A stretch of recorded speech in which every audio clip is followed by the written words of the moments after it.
Leading local tonight, the North Dakota Emergency Medical Services Association is dedicated to improving community health and safety.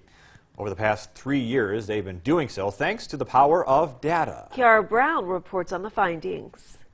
The Center for Rural Health at the University of North Dakota was awarded a grant in 2018 to participate in a demonstration project for 120 EMS agencies across North Dakota, and to see how they performed during 911 calls compared to the national average. The goal for this project was for emergency service agencies in North Dakota to determine which practices will help improve positive patient outcomes. The problem that we were trying to solve with this project is rural EMS faces challenges that are different from EMS that operates in urban settings. And there was no specific set of performance measures to say whether or not we're providing the best care. Although some parts of North Dakota are considered urban, many metro EMS agencies must report to rural areas throughout the state. That means response times and performances can be very different in rural areas than urban ones. PJ Ringdahl, Regional Director for North Dakota's Emergency Medical Services Association, says that response times are no longer the most important factor when responding to an emergency.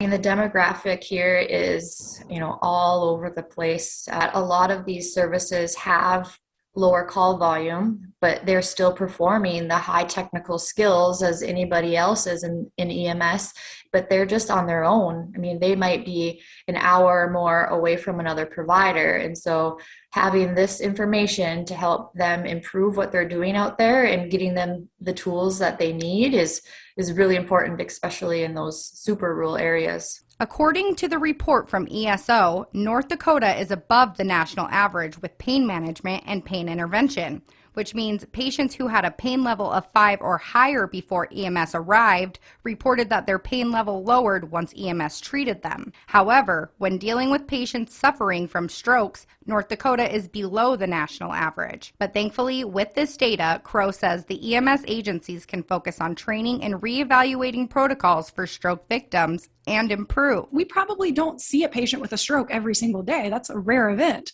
So how can we make sure that when that rare event happens, we're prepared and we remember to document the things that we need to? Thanks to this report, Crow says she has seen improved relationships between EMS agencies and hospitals. And now stories can be given to the community based on facts and numbers. And, of course, better results for the patients. For KX News in Minot, I'm Kiara Brown. North Dakota EMS responded to nearly 110,000 calls in 2021. You can view the entire report on our website at kxnet.com.